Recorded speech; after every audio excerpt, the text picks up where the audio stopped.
Hey, what's going on out there, NFL fans? A lot of Falcon fans, man. Y'all know who it is. Dynamic Duo. Coming to bring y'all another show, not a pop up show this time. No, no, This was no. scheduled. And we got a special guest coming on. He'll be on soon. But until then, we're going to tell y'all what's up, talk to y'all a little bit, get y'all a little warmed up. Yeah, But man. Deshaun, thank you for tuning The in. calm before the storm.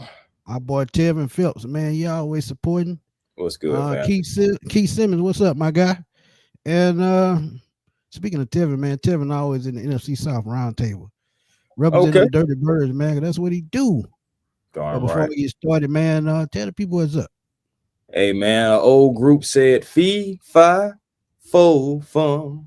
Look out, everybody, because here we come. That's a temptation if you don't know that, man. You know what I'm talking Hey, about. man, I didn't know But you we, could sing. God damn, Chris, you do it all, man. What's good?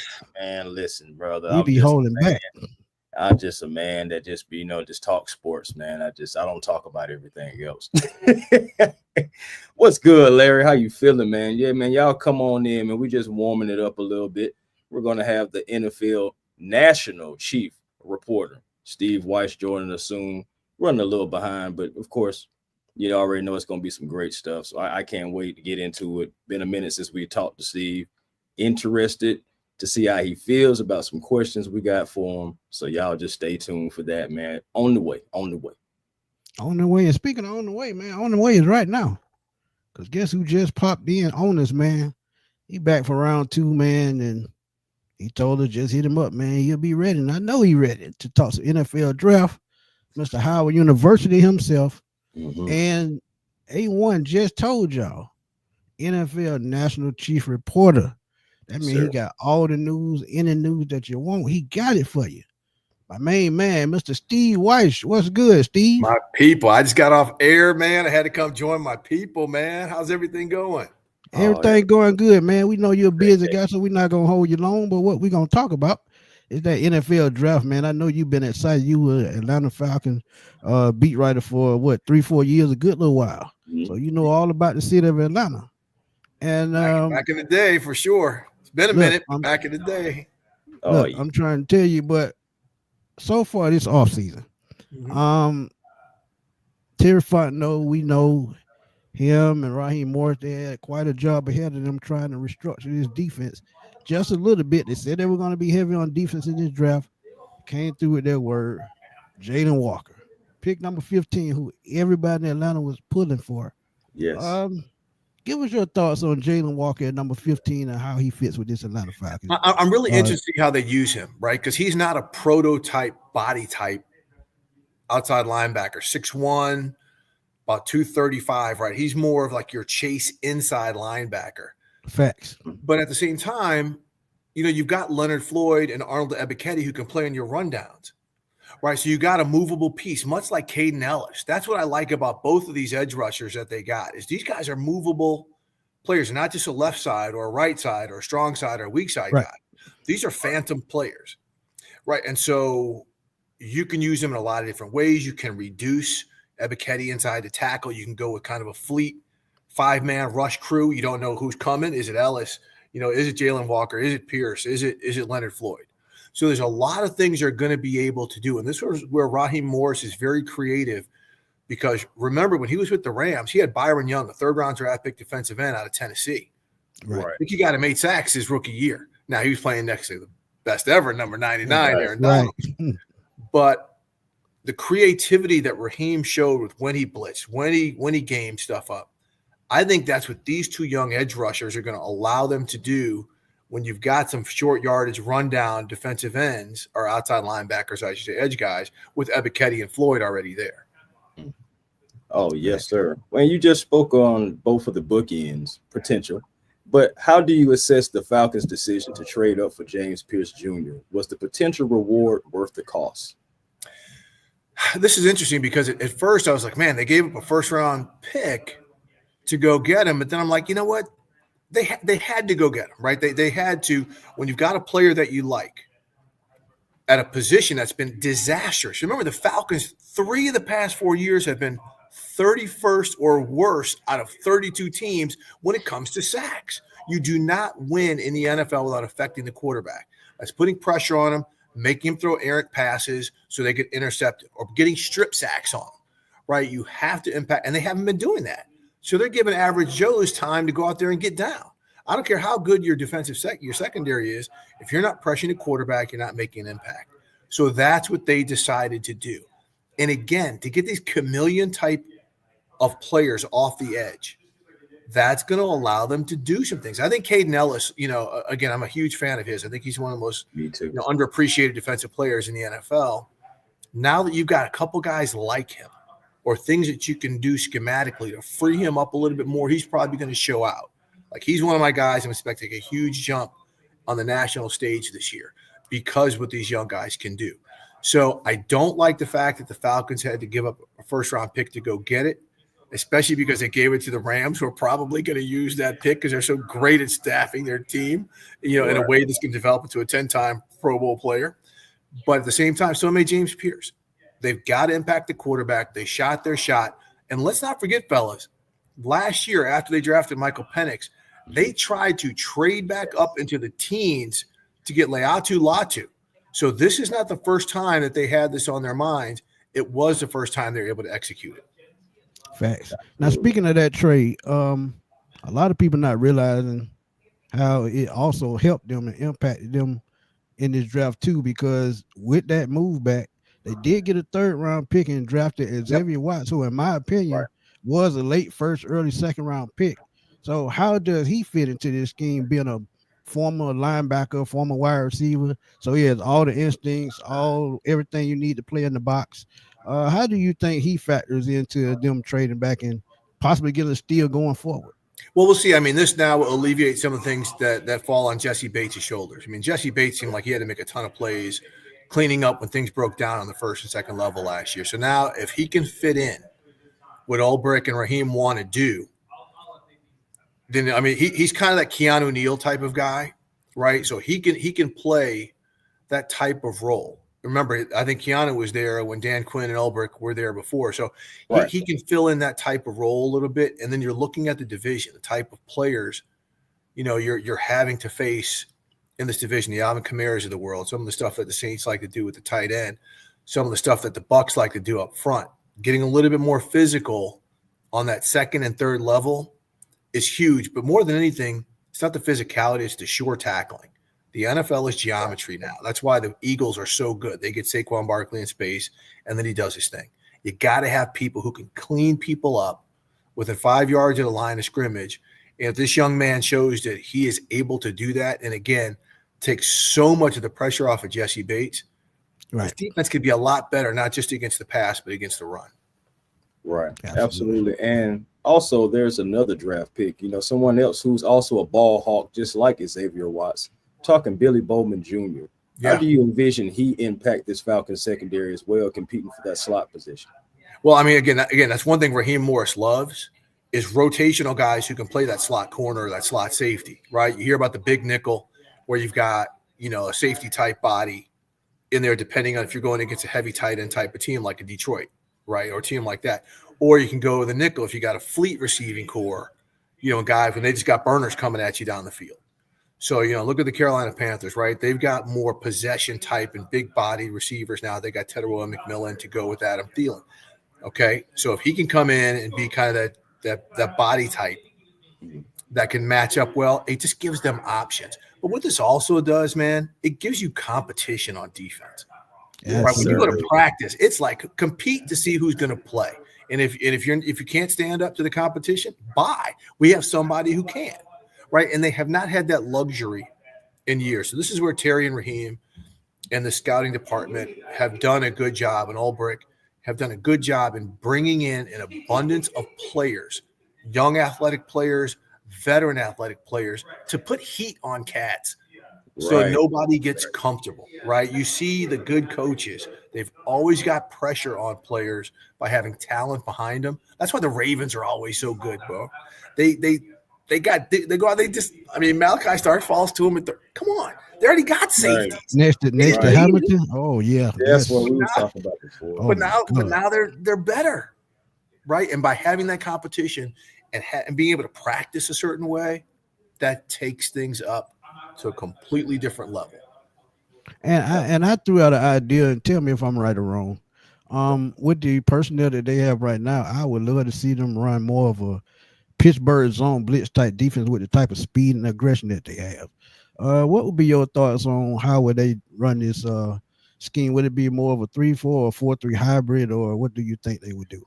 Well, it's a base odd front, so it's a base, 3-man front. But Leonard Floyd, he's not going to be dropping into coverage. He's going to Right. be, your stand up kind of. So it looks like a 4-man look, but more and more teams are going to a 5-man look, especially on short yardage downs, if you've got some solid inside backers, right? Which they do, right? We talk about Caden Ellis. They've got some guys who can do certain things. So I don't think they necessarily need to change what they do. They need to execute better in their timing. Right. And they're kind of stamina, man. When you look at last season, they lose 6 of their final 8 games. 4 of those games they give up 30 or more points. You can't do that at the end of a season, man. The good teams are locking teams down. Right? The Chiefs are locking teams up. The Ravens are locking teams up. The Rams are locking teams up. The Eagles are. You're giving 30 plus. You can't be getting in the shootouts at the end of the season and think you're going to do much if you do make the playoffs. So again, by establishing more talent at all 3 levels and getting guys in a competitive mindset from now, Right. that's where you optimistically can hope to see some change in how this defense handles things. Now, one of the best things that handles the defense is an offense that gives you a lead. Right. As well. So if they can put points on the board, which we think they can do, and you can play with a lead or play toe-to-toe instead of playing from behind, that opens things up as well. I'm glad you said that, Steve, because I have a question for you. How do you envision Zach Robinson in year 2, his offense, with now a full offseason with Michael Penix Jr.?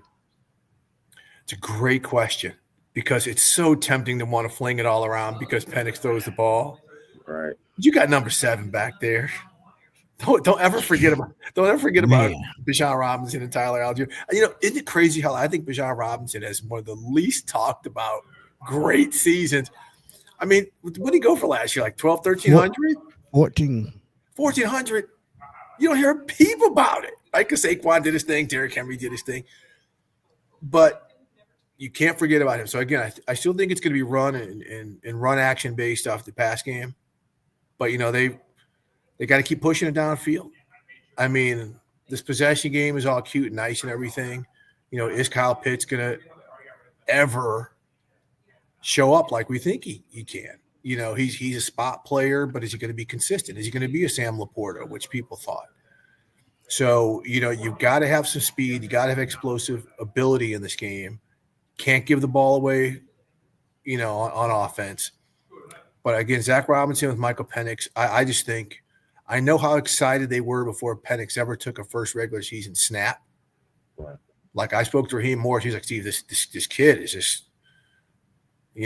So we'll see because they have high hopes for him, but you can't forget about that run game because those 2 dudes are real. Yeah, and they got to control the clock this year, definitely with a young quarterback and a defense they're trying to jail. Who is the unsung hero? Penix rookie season too. Who is the unsung hero on this offense this year that you think has to come out and make a difference? Well, if you have to make a difference, it's got to be Michael Penix. I don't know if he's unsung, but they've got to get some consistency out of that position. They haven't had that since Matt. True. You got to be a guy again. Don't turn the ball over, but you have to hit explosive plays, man. You can't win in this league with this 3-yard in the cloud of dust stuff anymore. And if you do, you still have to hit 4 or 5 explosive plays a game. That's why you got to have speed. Right. You've got to have protection, and you got to have somebody who can make someone miss. Like I say, turn a 4-yard gain into a 40-yard gain. Right? That's what the Eagles do.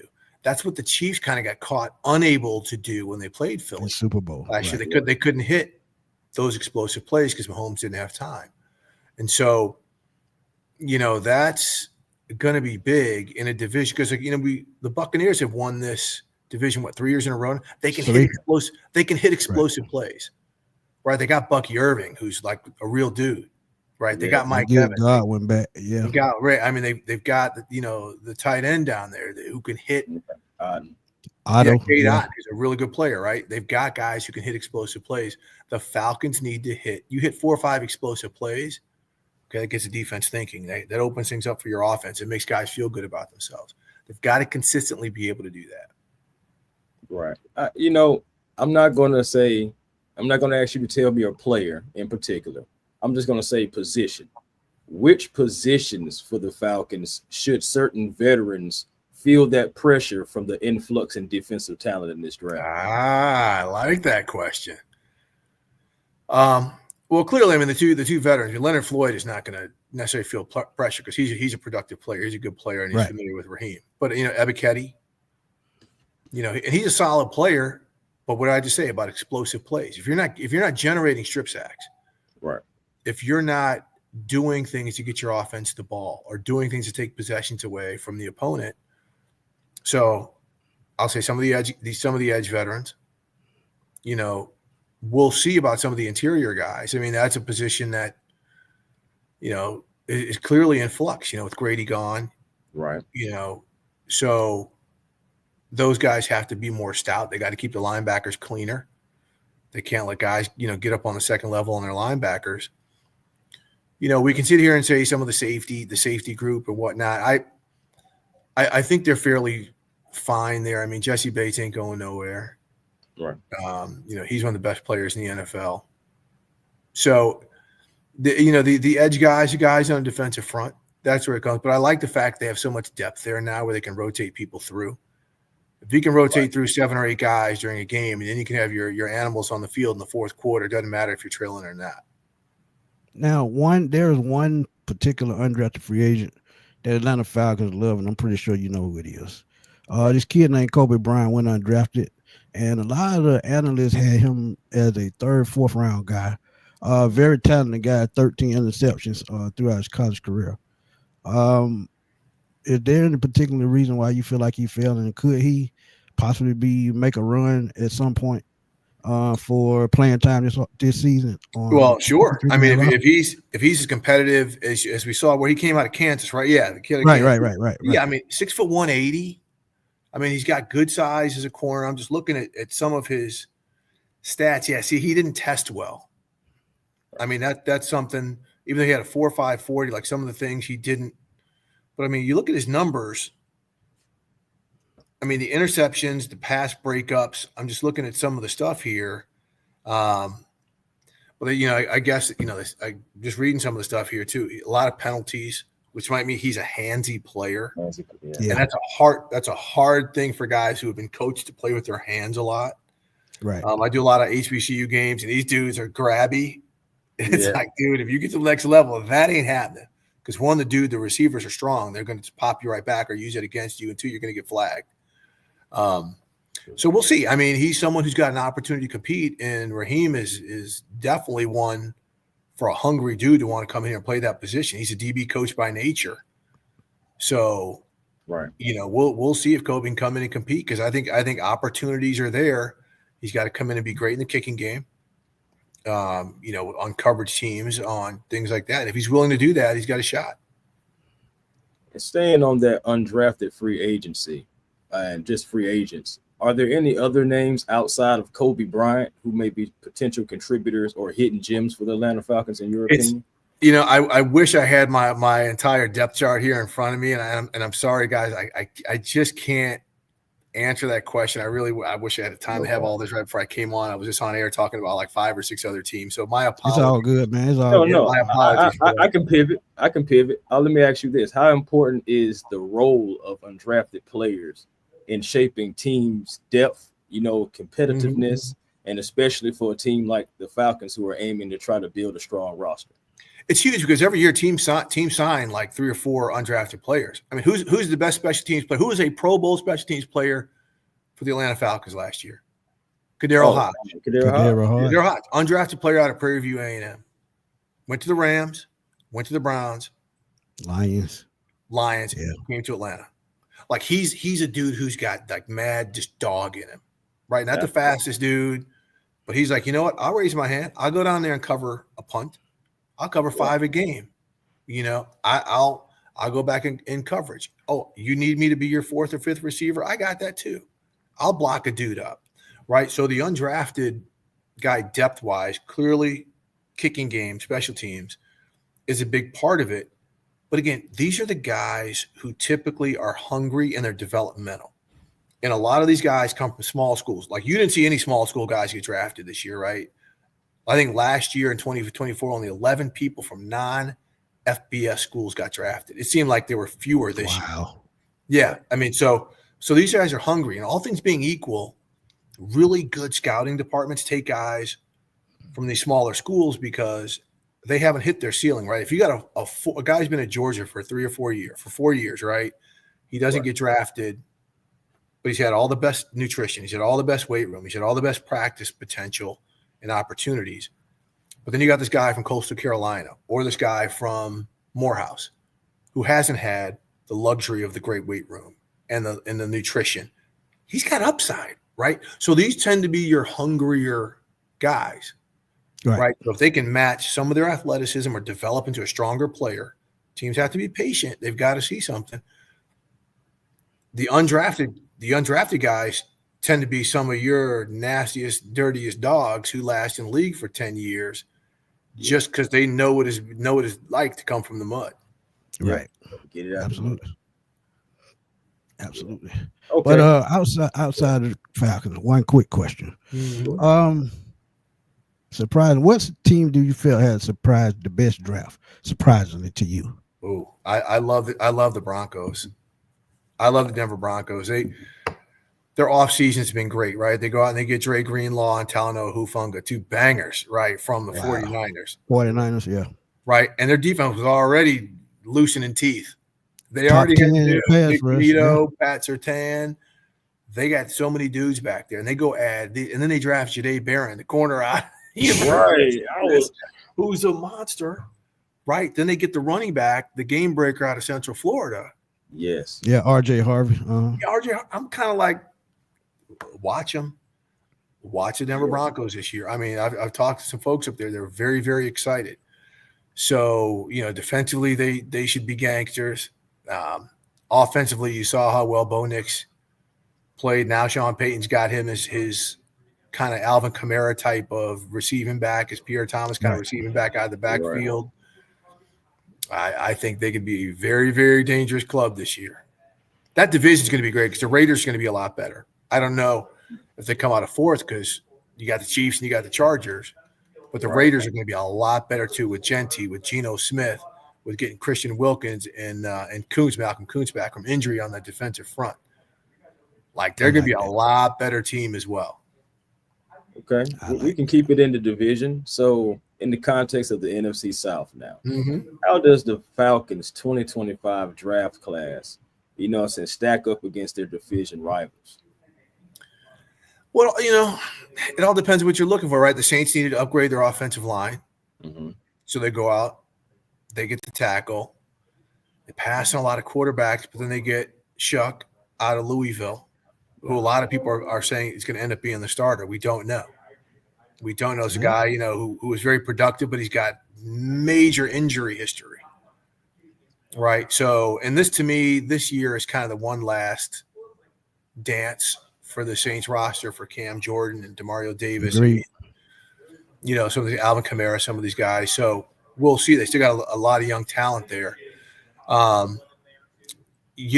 look at the Panthers. I think they had a really good draft. They get Teteroa McMillan. They wanted to go defense first, but by the time they kind of got to their pick, there were certain edge guys that they didn't like for what they want to do. So they were like, okay, let's get Bryce Young, big wide receiver who can run, who can make a contested catch, and has this huge catch radius. And then we'll go ahead and Drake London. What's that? I said they're Drake London. They're Drake London, which is not a bad comp at all. No. But then they go ahead and they get their edge guys in the second and third rounds, I believe. And so I think they had a solid draft. Tampa, they didn't have a lot of gaping holes. So how does the Falcons stack up? It's hard to compare because every team has different philosophies and different things. But I think as a whole, the Falcons getting Ulbrich in there is DC. And and adding some of the talent that they added. They addressed so many things they needed to address, and having Penix and, like you said, his redshirt rookie season, they should upgrade. I'm just the thing about the Falcons that I want to see is second halves of seasons. Right, you can start out looking promising, this and that, but how do you finish? Because that's when you start playing teams the second time in your division. That's when everyone should be peaking. And after what happened last year, I mean, I know they had the quarterback change and they had some injuries, but to fade the way they faded, that's not going to cut it, because you got to be playing your best football in December and January, and they just have not done that. And that's been kind of a systemic thing for them. You look back probably over the past 10 or 15 years. Facts. No, that's absolutely true.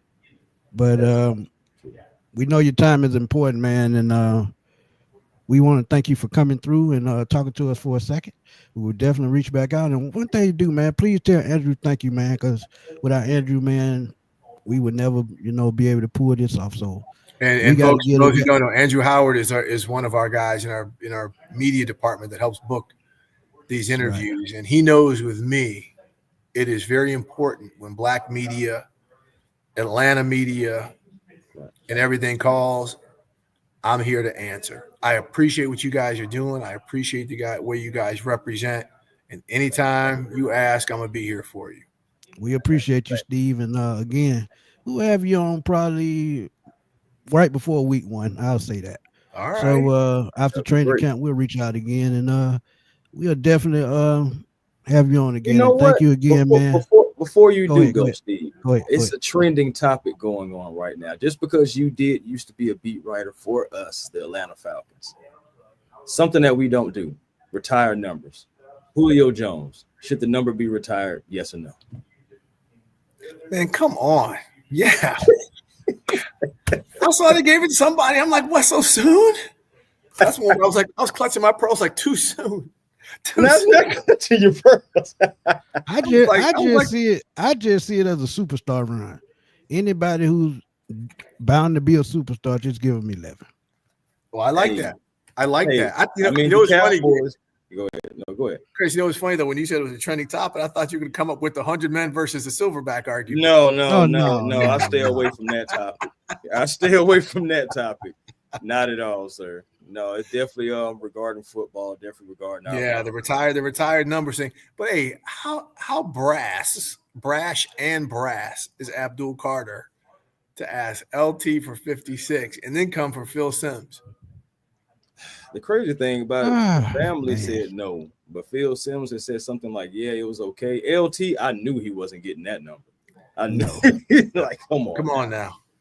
Let's not get cute. I know this is funny and trendy in the Instagram era, but put some respect on those numbers. Yeah, absolutely. You got Falcon Legends. William Andrews' numbers just gave out Justin Simmons last year.